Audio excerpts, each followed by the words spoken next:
ప్రతి అవతార పరమార్థం, ప్రయోజనం, పూజా విధానం, స్ఫూర్తిదాయక సమాచారం ఒకే వీడియోలో ఉండాలనే ఉద్దేశంతో మేము చేసే ప్రయత్నమే power of God.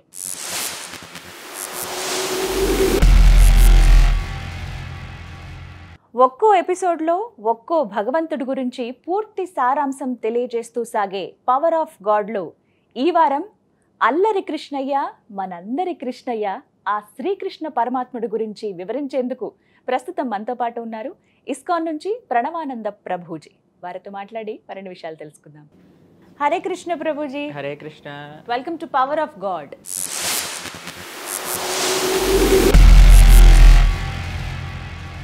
Very new program ఇది. ఇందులో ప్రతి ఒక్క భగవానుడి గురించి, దేవీ దేవతల గురించి, వారి వారి విశిష్టత, అలాగే వారి ప్రత్యేకతలు తెలుసుకోవాలనుకుంటున్నాం. అందులో భాగంగా ఆ శ్రీకృష్ణ భగవానుడి గురించి మీ మాటల్లో వినాలని మరొక్కసారి.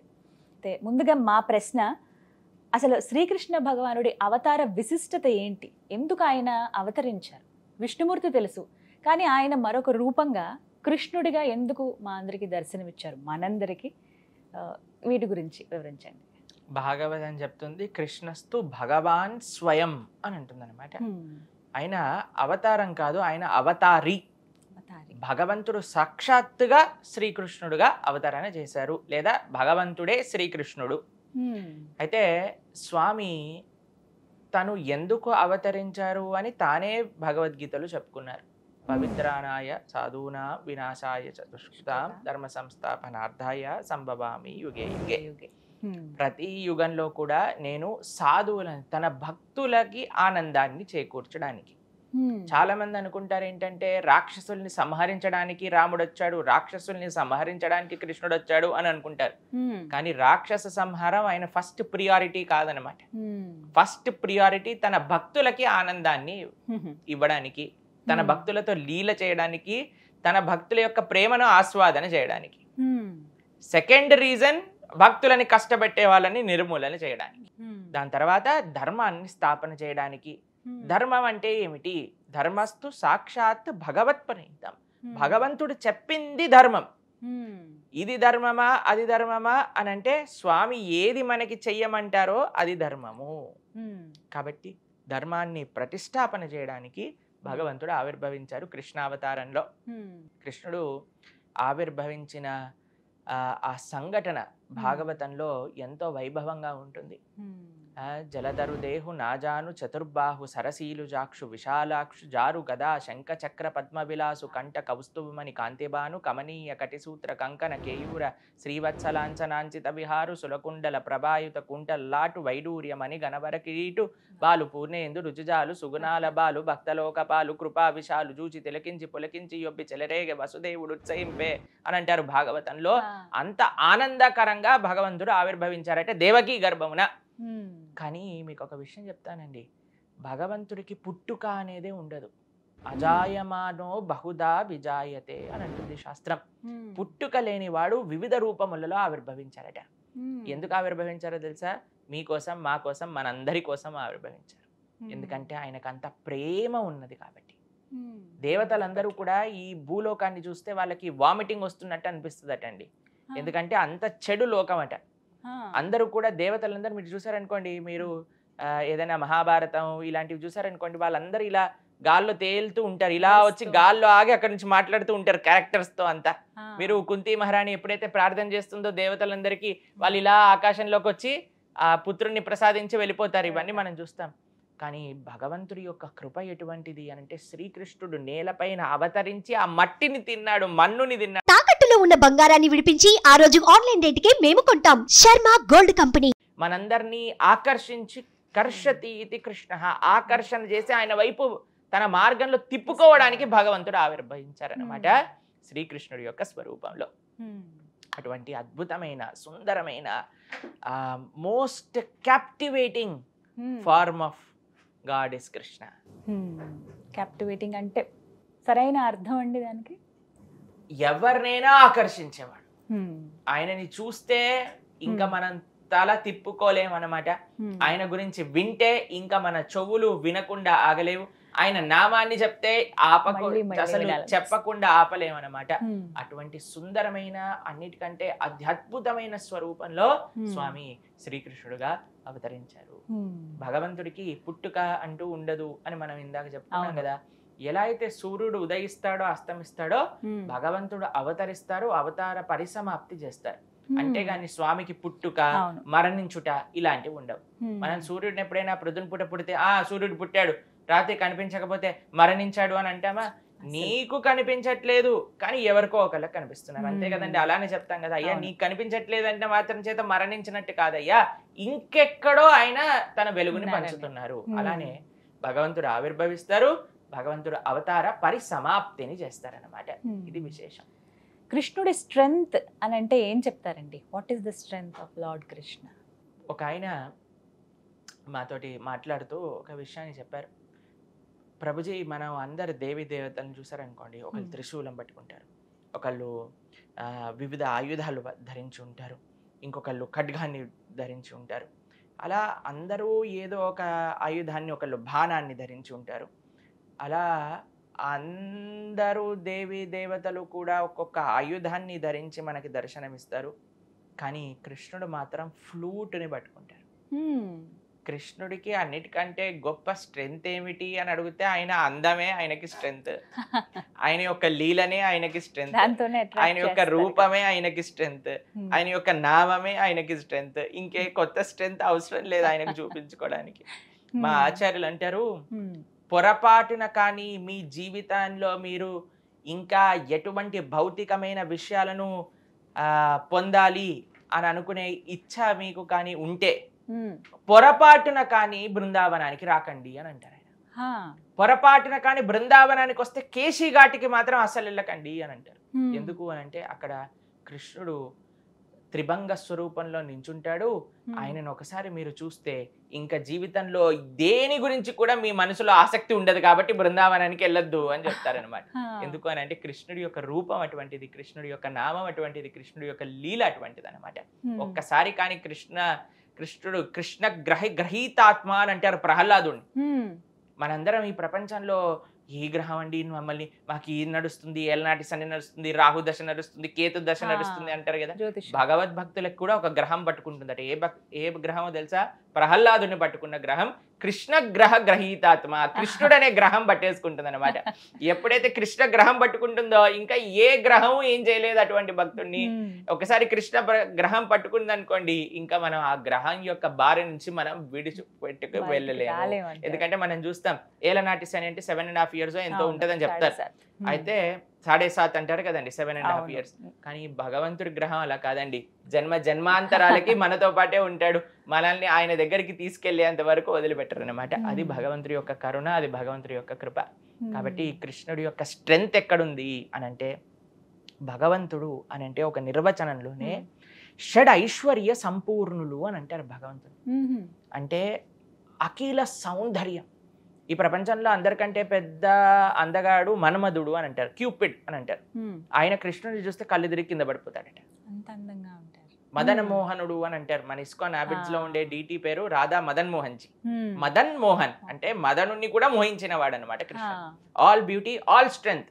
ఇప్పుడు ఎవరైనా 200 kgs ఎత్తుతారు, 300 kgs ఎత్తుతారు, 500 kgs ఎత్తుతారో లేదో తెలియదు. కానీ కృష్ణుడు గోవర్ధనాన్ని ఎత్తి పెట్టుకున్నాడు, అది కూడా ఎడమ చేతి చిటికిన వేలుతో. ఎంత స్ట్రెంగ్త్ ఉందండి. All knowledge. ఒక బ్యాటిల్ ఫీల్డ్ లో, ఒక యుద్ధం జరిగే ప్రదేశంలో ఆయన 700 శ్లోకాలు భగవద్గీతను ఉపదేశం చేశారు. ఎటువంటి గీత అంటే 5000 సంవత్సరాల తర్వాత ఇంకా అందరూ అధ్యయనం చేస్తున్నారు భగవద్గీతని. All knowledge. దాని తర్వాత ఆల్ ఫేమ్. ఎప్పుడు కూడా శాస్త్రాలన్నీ కూడా భగవంతుణ్ణి ఎన్ని శ్లోకాలతో పొగిడినా కూడా సరిపోవట్లేదు అనమాట. అందుకే ఉత్తమ శ్లోక వార్తయ అని అంటారు. అన్నిటికంటే గొప్పవైన విషయాలు భగవంతుడి గురించి చెప్పినా సరే ఆయన యొక్క వైభవాన్ని చెప్పలేకపోతున్నాము. దాని తర్వాత ఆల్ వెల్త్. ఇప్పుడు చూడండి, ఈ ప్రపంచంలో లక్పతి ఉంటారు, లక్షాధికారులు అంటారు, కరోడ్పతి ఉంటారు, కోటీశ్వరులు అని అంటారు. కానీ కృష్ణుడు మాత్రం లక్ష్మీపతి. కాబట్టి ఆయనకి ఇంకా ఈ ప్రపంచంలో ఉండే వాళ్ళకి ఏమైనా సంబంధం ఉందా? ఎవరైతే అందరు అనుగ్రహం కోసం పడుతున్నారో, లక్ష్మీదేవి అనుగ్రహం కావాలి, లక్ష్మీదేవి అనుగ్రహం కావాలి, అటువంటి లక్ష్మీపతియే శ్రీకృష్ణుడు. అన్నిటికంటే ఈ 5 లక్షణాలు చెప్పుకున్నాం కదా, 6వ లక్షణం ఆల్ రెనౌన్సియేషన్ అంటారు. పూర్తి వైరాగ్యం కలిగిన వాడు. మీరు చూడండి, అంత గొప్ప రాముడిని కూడా అయ్యా నువ్వు అరణ్యానికి వెళ్ళాలి, సరే అయ్యా వెళ్ళిపోతాను, ఎప్పుడైనా బాధపడి నాకు ఈ అధికారం ఉంది, నాకు ఈ రాజ్యం కావాలి అన్నారా? స్వామి ఆదేశం, పితృవాక్య పరిపాలన, వెళ్ళిపోయారు. అంత గొప్పవాడైన కృష్ణుడు అర్జునుడు తన భక్తుడికి రథసారిథ్యం చేయడానికి రెడీ అయిపోయారు. కాబట్టి ఇటువంటి ఐశ్వర్య సంపూర్ణులే భగవంతుడి యొక్క పరిపూర్ణ స్వరూపము. అందుకే శ్రీకృష్ణుడిని మనం శ్రీ భగవాన్ ఉవాచ అని భగవద్గీతలో భగవంతుడి యొక్క వైభవాన్ని స్మరిస్తూ ఉన్నాం. శ్రీకృష్ణ అవతారం నుంచి ప్రతి ఒక్కరు నేర్చుకోవాల్సింది ఏంటండి? ఏం తెలుసుకోవాలి అసలు? రాముడి యొక్క అవతారం నుంచి అందరికీ ఒక విషయం చెప్తారు. ఎలా మానవుడు తన జీవితాన్ని ఆచరించాలో రాముడు ఆచరించి చూపించాడు అని. కృష్ణుని మనం ఇమిటేట్ చేయలేమండి. కృష్ణుని ఇమిటేట్ చేయాలి అని అంటే గోవర్ధనాన్ని ఎత్తి పట్టుకోవాలి, కాళీయ సర్పం పైన నృత్యం చేయాలి, పెద్ద ప్రహసన అనే పర్వతం మీద నుంచి దుంకి చూపించాలి. ఇవన్నీ మనం చేయలేము. కృష్ణుడి యొక్క ఆ లీలలను అనుభవించగలుగుతాం, మనం ఆస్వాదన చేయగలుగుతాం, స్వామి యొక్క వైభవాన్ని గుర్తించగలుగుతాం. భగవంతుడు ఎవరు అనంటే ఆ భగవత్ తత్వాన్ని పూర్తిగా చాటి చెప్పిన వారు కృష్ణుడు అనమాట. ఆ కృష్ణ పరమాత్మ యొక్క లీలలను అర్థం చేసుకోవటం, కృష్ణ పరమాత్మ ఆ లీలల నుంచి ఇచ్చిన సందేశాన్ని తెలుసుకోవటం. ప్రతి ఒక్క లీల ఒక గొప్ప సందేశాన్ని మనకి చెప్తూనే ఉంటుంది. కానీ ఒక మానవుడిగా రాముడిలాగా కృష్ణుడి జీవితంలో మనం ఏమైనా నేర్చుకోవచ్చా అనంటే ఎన్నో విషయాలు ఉన్నాయి. ఒక స్నేహితుడికి ఎంత ప్రేమను ఆయన చూపించారు. స్నేహం అంటే ఏంటో మనము కృష్ణ సుధాముల యొక్క ప్రేమలో మనం చూడొచ్చు. కుచేలుడు అని అంటారు. అటువంటి బాధ్యత, ఇప్పుడు గృహస్థాశ్రమ ధర్మాన్ని ఎంత గొప్పగా నిర్వర్తించారు. అటు రాముడి దగ్గర నుంచి ఎలా అయితే చూడొచ్చో, ఇటు కృష్ణుడి నుంచి కూడా అలానే చూడొచ్చు. ఈరోజు పొద్దున మేము ఇన్స్టాగ్రామ్ లో ఒక రీల్ పెట్టామన్నమాట వెన్న దొంగతనం గురించి. అయితే దెన్ హీ మ్యారీడ్ 1600 గోపీస్ అని ఇలా సాడ్ ఫేసెస్ పెట్టారు. నేనన్నా 1600 మంది కాదయ్యా, 16,000 మంది. తర్వాత ఇప్పుడు చూడండి, జనాలు కృష్ణుడు 16,000 మందిని పెళ్లి చేసుకున్నారు అని అంటారు. అది ఎలా తెలిసింది వాళ్ళకి? భాగవత మాధ్యమంగా తెలిసింది. కానీ అదే భాగవతం ఎందుకు పెళ్లి చేసుకున్నాడు, పెళ్లి చేసుకున్నాక ఏం చేశాడు అనే విషయాలు అవసరం లేదు జనాలకి. కాబట్టి కృష్ణతత్వం ఏం చూపిస్తుంది అంటే ఒక భగవంతుడి యొక్క ఐశ్వర్యం ఎటువంటిది, ఒక భగవంతుడు ఎలా తన భక్తుల్ని రక్షించగలుగుతాడు, ఎలా తన భక్తుల్ని ఆదుకోగలుగుతాడు అని చూపించింది కృష్ణతత్వం. అందులో ఒక గృహస్థాశ్రమం 16,108 మంది భార్యలు ఉన్నప్పుడు కూడా ఒక్క ఇంట్లో కూడా మీరు ఎప్పుడైనా విడాకులు ఫైల్ చేశారు అని విన్నారా మీరు ఎప్పుడైనా? లేదా ఏదైనా కష్టాలు వచ్చాయండి మనల్ని అప్పుడు అడుగుతున్నాడు కృష్ణుడు అని విన్నారా? 16,108 మందిని ఆయన గృహస్థాశ్రమ ధర్మంగా స్వీకరించి గృహస్థాశ్రమ ధర్మాన్ని మొత్తం కూడా నిర్వర్తించారు.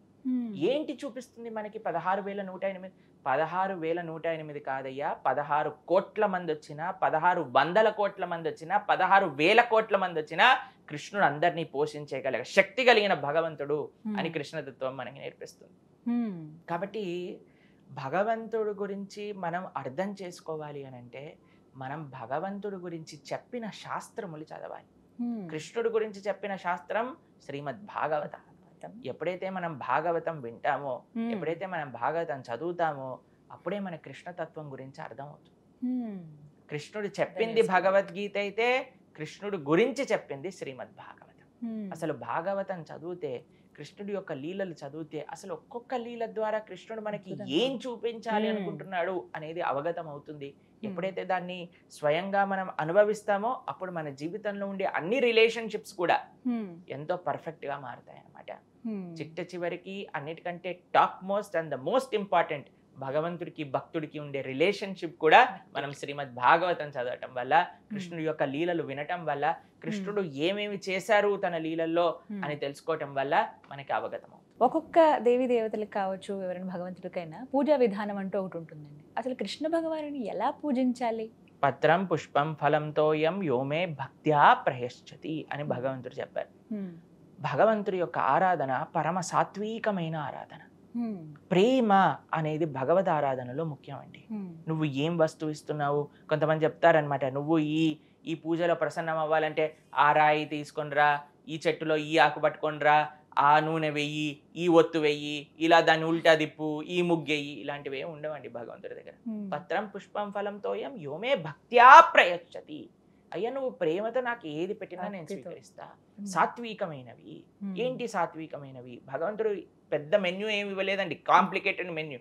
చాలా ఈజీగా చెప్పారు, అయ్యా నాకు ఏమే సమర్పణ చేయాలి. పత్రం, ఆకులు, పుష్పములు, తులసి పత్రములు, ఏవైనా వాటితో చేసిన ఏవైతే మనకి ప్లాంట్స్ అంటారు కదా, ప్లాంట్స్ తో చేసిన ఏదైనా నైవేద్యము భగవంతుడికి యాక్సెప్టబుల్. పత్రం పుష్పం, ఫ్లవర్స్, పూలు ఎంత ఈజీగా దొరుకుతాయండి, ఎక్కడైనా పూలు తీసుకొని భగవంతుడికి సమర్పణ చేయటం. పత్రం పుష్పం ఫలం, ఫలం అంటే పండ్లు. తోయం అని అంటే నీళ్లు, పాలు, వీటన్నిటివి కూడా భగవంతుడికి సాత్వికమైన ఆరాధన, సింపుల్ ఆరాధన. భగవంతుడికి చక్కగా తులసి పెట్టి నివేదన చేయటం, తులసి పత్రములు, అలంకరణ, అభిషేకము, చాలా ప్రేమతో ఆరాధన. భగవంతుడికి ఏం చేస్తున్నాము అని ఆయన చూడనండి, ఎలా చేస్తున్నాము అని మాత్రమే చూస్తారు. ఎంత ప్రేమతో చేస్తే అంత మంచిది. ఇప్పుడు మీరు బృందావనాది క్షేత్రంలోకి వెళ్ళారు, అంతెందుకండి ఇక్కడ కూడా మేము ఎంతో మంది భక్తులకి చూస్తాము, వాళ్ళు ఎలా ఆలోచిస్తారు స్వామి గురించి. ఇప్పుడు సమ్మర్స్ కదండి, చాలా మంది భక్తులు కూలర్లు తెచ్చారు, వాళ్ళ గోపాల్ కూలర్లు పెడతారు ఇంట్లో, భగవంతుడికి కూడా చక్కగా ఇది అవ్వాలి. శీతల పానీయములు సమర్పణ చేస్తూ ఉంటారు, కుండలలో భగవంతుడికి నీళ్లు పెడుతూ ఉంటారు, చక్కటి నైవేద్యములు సమర్పణ చేస్తూ ఉంటారు.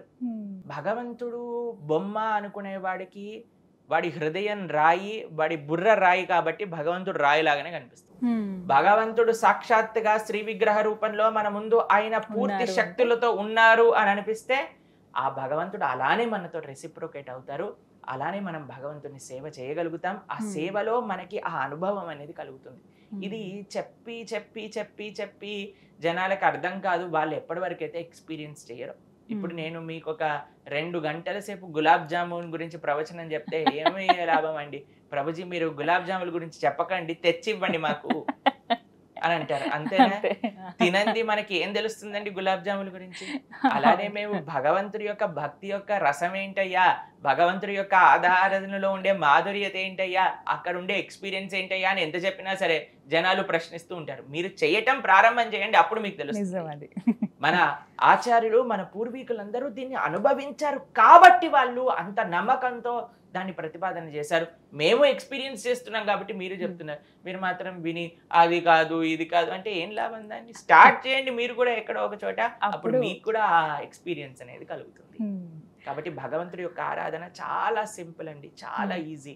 ప్రేమతో ఏది పెట్టినా ఆ స్వామి స్వీకరిస్తారు. ప్రేమ ముఖ్యం. ప్రతినిత్యం ఆ శ్రీకృష్ణ భగవానుడి అనుగ్రహం మా మీద ఉండాలంటే ఎటువంటి మంత్రాన్ని జపించవలసి ఉంటుంది? చాలా గొప్ప విషయం. మనం ఇప్పుడు చూడండి, ఎవరైనా అటెన్షన్ మనకు కావాలనుకోండి, వాళ్ళ పేరు పిలిస్తే వెంటనే వాళ్ళు ఎక్కడున్నా సరే ఏంటి అని అడుగుతారు, అవునా? పలుకుతారు. మీరు ఎంత దూరంలో ఉన్నా గట్టిగా మీ పేరు పిలిచామనుకోండి, మీరు పలుకుతారు కదా. అలానే భగవంతుడి యొక్క అటెన్షన్ కూడా మనకు కావాలి అని అంటే మంత్రము, భగవంతుడి యొక్క నామం అన్నిటికంటే సులభమైన మార్గం ఆయన అటెన్షన్ మన పైన పెట్టడానికి. అంటే ప్రభుజీ మనం పిలుస్తేనే భగవంతుడు మన వైపు చూస్తాడా? కాదు, అందరినీ చూస్తూ ఉన్నారు, కానీ నాకు ఆ అటెన్షన్ కావాలి. ప్రభుపాదుల వారు ఒక ఉదాహరణ చెప్తారు మీకు. ఆయన ఒక పార్క్ లోకి వెళ్ళినప్పుడు అక్కడ చిన్న చిన్న డక్స్ ఉన్నాయన్నమాట. అయితే ఒక ఆయన ఇలా ఇలా పెడుతూ ఉన్నారు, ఏవైతే గట్టిగా అంటున్నారో వాళ్ళకి ఇస్తున్నారు అనమాట. ఏంటి అని అంటే ఆయన అందరికి పెట్టడానికే ప్రయత్నం చేస్తున్నారు, కానీ ఏవైతే అన్నిటికంటే గట్టిగా అరుస్తున్నారో దానికి ముందు కృపను ఇస్తున్నారు అనమాట. అవి ముందు తిండి పెడుతున్నారు, ఎందుకంటే ఆ ఎంతూజియాజం అది అలా చూపిస్తుంది. కాబట్టి భగవంతుడు కూడా మనం ఎప్పుడైతే మంత్రం చేస్తామో, నామం చేస్తామో, అది భగవంతుడికి ఒక విధంగా గ్రాటిట్యూడ్ చెప్పుకోవటం. ఏదో అడగటం కాదండి, అయ్యా నాకు ఇచ్చిన దానికి నీ కృతజ్ఞత అని.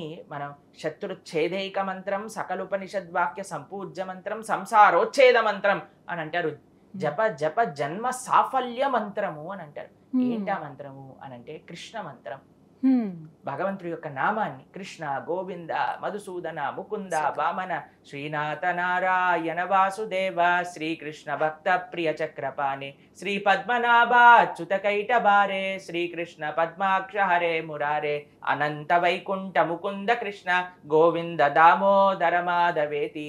ఆ కులశేఖరాల వాళ్ళు అంటారండి, కృష్ణ నీకు ఇన్ని సుందరమైన నామాలున్నా ఈ జనాలు పరకట్లేదు, ఏంటి వీళ్ళకి వచ్చే ప్రాబ్లము, వీళ్ళ వ్యసనాలలో పడి వ్యసనాభిముఖ్యం అని అంటారు. ఇంత టైం వేస్టర్స్, ఇన్స్టాగ్రామ్, వాట్సాప్ ఇవన్నీ చూడడానికి టైం ఉంటుంది, కానీ వీళ్ళకి నీ నామం పలకడానికి ఎలా టైం దొరకట్లేదు అని ఆశ్చర్యపోతారు అనమాట కులశేఖరాలు వారు. కాబట్టి కృష్ణుడి యొక్క అటెన్షన్ ఈజీగా కావాలి అని అంటే సింపుల్ మంత్ర, హరే కృష్ణ కృష్ణ కృష్ణ హరే హరే, హరే రామ రామ రామ హరే హరే. సింపుల్ గా ఈ భగవన్ నామాన్ని జపం చేయండి. కలోదోష నిదేరాజన్ అస్తి ఏకోన్మహాన్ గుణాన్ కీర్తనాదేవ కృష్ణస్య ముక్త సంగ పరంప్రజే. అన్నిటికంటే సులభమైన మార్గం, అన్నిటికంటే గొప్పదైన మార్గం భగవన్ నామ స్మరణ. అలాగే అత్యంత నిర్మలమైన మనస్సుతోటి ఆ కృష్ణ భగవానుడిని పూజిస్తే ఆయన మనకి అనుగ్రహించేది ఏమిటి? యద్గత్వా న నివర్ధంతే తద్ధామ పరమం మమ అని అంటారు భగవంతుడు. ఈ ప్రపంచంలో మనం ఏది చేసినా, ఎవరిని పూజ చేసినా సరే, యాంతి దేవ వ్రతాదేవాన్, ఎక్కడికి వెళ్ళినా సరే వాళ్ళ దేవత లోకాలకి మనం చేరుకుంటాం. కానీ కృష్ణుడు భగవద్గీతలో ఒక విషయం చెప్పారండి, ఆ బ్రహ్మ భువనాలోక పునరావృత్తినో అర్జున. ఇక్కడ నుంచి బ్రహ్మగారి ప్లానెట్ అంటే అత్యంత టాప్ మోస్ట్ ప్లానెట్ అన్నమాట. ఇక్కడ నుంచి బ్రహ్మలోకం వరకు వెళ్ళినా సరే మళ్ళీ నువ్వు తిరిగి ఈ మర్త్యలోకం అంటే ఈ భూలోకానికి రావాల్సిందే. ఆ బ్రహ్మ భువనాలోక పునరావృత్తినో అర్జున మాముపేత్యతు కౌంతేయ, నన్ను కాని ఆశ్రయిస్తే పునర్జన్మ న విద్యతే, మళ్ళీ పునర్జన్మ అనేది ఉండదు. భగవంతుడు తన ధామంలో తన యొక్క సేవ ఇచ్చి మనల్ని ఉద్ధరిస్తారు. భగవంతుడికి అన్నిటికంటే గొప్ప కృప మన పైన చూపించడం ఏంటి అంటే తన భక్తిని ఇవ్వటం, తన భక్తుల యొక్క సాంగత్యాన్ని ఇవ్వటం, మంచి భగవద్భక్తి మార్గాన్ని ఇవ్వటం, తన పట్ల శ్రద్ధాభక్తి విశ్వాసాలను ఇవ్వటం. ఇదే భగవంతుడు చూపించే అత్యంత కృప. ఎవరైనా భౌతికమైన కోరికలు ఎవరైనా తీర్చేయచ్చండి, దేవతల దగ్గరికి వెళ్ళాల్సిన అవసరం లేదు. ఎవరైనా సిద్ధ బాబా, ఇప్పుడు మనకు తెలుసు మన ఇండియాలో పెద్ద పెద్ద బాబాలు ఫేమస్ అయిపోయారనమాట. మీరు వినే ఉంటారు, మనం చూసే ఉంటారు టీవీలలో. ఒక ఆయన అయితే మీరు ఆయన ముందెళ్ళి నించున్నారనుకోండి, మొత్తం రాసేస్తారనమాట, ఎందుకు వచ్చారు ఏంటి దాని సొల్యూషన్స్ అంతా కూడా రాసేస్తారు. తెలుసా మీకు? బాగేశ్వర్ ధామ్ అని మీరు పేరు వినే ఉంటారు. సిద్ధులు ఉన్నాయి, వాళ్ళ తాతగారు సంపాదించిన తపస్సు ఈయనకి ఇచ్చారనమాట. కాబట్టి ఆయన ఓపెన్ గా మనం మీరు టీవీలో చూస్తుంటే ఇలా మూటలలో వాళ్ళ తాతగారు జపం చేసిన మాలలని వేసుకుంటారు. ఆ మాలల వల్ల, ఆ సాధన వల్ల ఆయనకు ఆ సిద్ధి వచ్చింది. కాబట్టి ఏదో దేవతల్ని పూజ చేయాల్సిన అవసరం లేదండి. సిద్ధి కావాలంటే ఎవడైనా ఇచ్చేస్తాడు. మీకు ఆరోగ్యం బాగుండాలంటే డాక్టర్ దగ్గరికి వెళ్ళండి, భగవంతుడి దగ్గరికి వెళ్ళాల్సిన అవసరం లేదు. డాక్టర్ మన నయం చేసేస్తాడు. మనకి ఏదైనా ఆర్థికమైన సమస్యలు ఉన్నాయంటే ఈ ప్రపంచంలో ఎవరైనా మనకు ఆర్థికంగా హెల్ప్ చేస్తారు. దానికి భగవంతుడి దగ్గరికి వెళ్ళాల్సిన అవసరం లేదండి. భగవంతుడి దగ్గరికి వెళ్ళాల్సింది భగవంతుడి పట్ల ప్రేమ కోసం మనం వెళ్ళాలి, భగవంతుడి పట్ల భక్తి కోసం మనం వెళ్ళాలి, భగవంతుడి పట్ల నమ్మకం కోసం మనం వెళ్ళాలి. కానీ ఏ భౌతికమైన వీళ్ళు ఒకళ్ళు ఇది ఇచ్చేస్తారు, ఒకళ్ళు అది ఇచ్చేస్తారు, ఒకళ్ళు ఇది ఇచ్చేస్తారు, దానికోసం భగవంతుడి దగ్గర, భగవంతుడు ఏం సూపర్ మార్కెట్ కాదు మనం వెళ్ళాల్సిన సామాన్లు కొనుక్కొని తీసుకొని రావడానికి. భగవంతుడు మనల్ని ఉద్ధరించడానికి, మనల్ని జన్మ మృత్యు సంసార చక్రం నుంచి బయటికి తీసుకొచ్చి ఆ భగవద్ లోకంలో మనల్ని శాశ్వతమైన ఆనందాన్ని ఇవ్వడానికి భగవంతుడిని ఆశ్రయించాలి, కానీ భౌతికమైన కోరికల కోసం కాదు. కృష్ణుడు ఇచ్చిన ఆ శాశ్వతమైన ఆనందాన్ని ఇస్తారు. ఏ ఆనందాన్ని ఒకసారి పొందితే ఈ భౌతికమైన కోరికలు ఎన్నడూ అడగమో అటువంటి శాశ్వత ఆనందాన్ని కృష్ణుడు మనకు అనుగ్రహింపజేస్తారు. అది ముఖ్యం. అందుకే కృష్ణుడు చెప్పారు, సర్వధర్మాన్ పరిత్యజ్య మాం ఏకం శరణం వ్రజ. అయ్యా అన్నిటినీ వదిలేసి, అన్ని ధర్మాల్ని విడిచిపెట్టు, నన్ను మాత్రమే మామేకం శరణం, నన్ను శరణు వేడు, నేను నీ యొక్క పాపాలన్నిటినీ తొలగిచ్చేస్తాను, చక్కగా నేను భగవద్ధామాన్ని తీసుకెళ్తాను. కాబట్టి చాలా మంది అనుకుంటారు, ప్రభు కృష్ణుడు ఒక్కడినే ఆరాధన చేస్తే మరి మిగతా వాళ్ళందరూ ఏంటి? కృష్ణుడు మూలం లాంటి వాడు. యథా తరోర్మూల నిచేచనేనా. స్వామి ఆరాధనలో అందరి ఆరాధన ఉంటుంది, స్వామి సేవలో అందరి సేవ ఉంటుంది, స్వామి యొక్క భక్తిలో అందరూ భక్తి కూడా ఉంటుంది. శ్రీకృష్ణ భగవానుడి గురించి, వారి లీలల గురించి మేము మాటల్లో అనేకం విన్నామండి. అయితే భక్తుల పట్ల ఆయన చూపించినటువంటి అనుగ్రహం కావచ్చు, ఆయన చూపించిన ప్రేమ, వాత్సల్యం, ఇవి ఒక 2-3 మీ మాటల్లో వినాలని ఉంది. కృష్ణుడికి తన భక్తులంటే ఎంత ఇది. దీనికంటే అసలు మీకు ఒక విషయం చెప్పాలా, మీరు ఏదైనా సినిమా చూసారనుకోండి, ఎంట్రీ ఎలా ఉంటుంది భగవంతు హీరోది, ఇంట్రడక్షన్ అని ఓ సుమోలు ఇలా గాళ్ళల్లో లేసేసి మొత్తం సుడిగుండాలు వచ్చేసి అటువైపు కరెంటు పోల్లు పడిపోయి కరెంట్లలో మధ్యలో నుంచి హీరో ఇలా వస్తూ ఉంటాడు. పరిగెడుతూ వచ్చిన భాగవతం కృష్ణుడి యొక్క ఫిలిం అనుకుంటే కృష్ణుడి యొక్క ఎంట్రీ ఎలా ఉంటుందో తెలుసా అండి? భాగవతంలో ఫస్ట్ కృష్ణుడి గురించి వర్ణించేది భాగవతంలో అర్జునుడి యొక్క రథసారిథి. ఎవరైనా డ్రైవర్ గా హీరో ఎంట్రీ ఉంటుందా అండి ఏదైనా సినిమాలో? కానీ మా స్వామి యొక్క సినిమాలో మాత్రం ఆయన డ్రైవర్ గా ఎంట్రీ ఇచ్చారు. ఎందుకు డ్రైవర్ గా ఎంట్రీ ఇచ్చారు అని అంటే, నాకంటే నా భక్తుడు గొప్ప, నేను ఆయన కోసం కింద కూర్చోడానికైనా రెడీ. మీకు విషయం చెప్తాను. రథసారిథ్యం అంటే ఏంటో తెలుసా? ముందు GPS పెట్టేసి డెస్టినేషన్ పెట్టి మ్యాప్ చూసుకొని వెళ్ళటం కాదు. కుడి వైపు వెళ్ళాలి అంటే కుడి కాలుతో ఇలా వెనకాల తంతారనమాట. ఎడం వైపు వెళ్ళాలి అంటే ఎడం భుజం పైన తంతారు. ఇప్పుడు పైన అర్జునుడు ఇలా యుద్ధం చేస్తూ ఉన్నారు. ఇప్పుడు కుడి వైపు వెళ్ళాలి అని అంటే కుడి కాలుతో కృష్ణుడు కుడి భుజం పైన తన్నాలన్నమాట. అప్పుడు కృష్ణుడు కుడి వైపు వెళ్ళాలి. ఎడం వైపు వెళ్ళాలంటే ఎడమ కాలుతో ఎడం భుజం పైన తన్నాలి కృష్ణుడికి, అప్పుడు ఎడం వైపు వెళ్ళాలి. అలాంటి పొజిషన్ లో కృష్ణుడు కూర్చొని రథ సారిథ్యం చేసి తన భక్తుని గెలిపించుకున్నాడు. దీనికంటే పెద్ద ఉదాహరణ ఏంటండి కృష్ణుడికి భక్తులు అంటే ప్రేమ అని?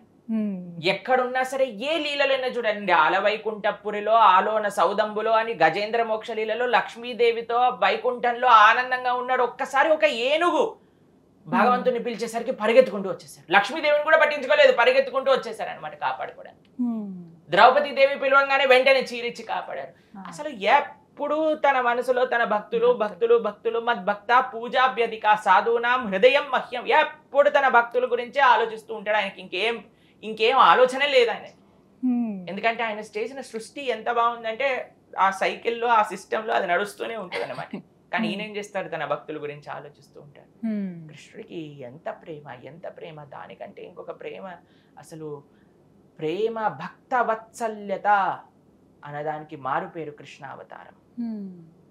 భక్తులంటే ఆయనకి అపరిమితమైన ప్రేమ. అందుకే ఏదైనా మన జీవితంలో అవ్వాలి అని అనుకుంటే కృష్ణ భక్తుడు అవ్వాలి, ఆ ప్రేమను ఆస్వాదన చేయడం. అది విశేషం. చాలా చక్కగా వివరించారు Prabhuji. Thank you so much. Power of God ఈ కార్యక్రమానికి మీరు విచ్చేసి చాలా చక్కగా ఆ కృష్ణ అవతారం గురించి వివరించినందుకు ధన్యవాదాలండి. హరే కృష్ణ. ధన్యవాదాలండి.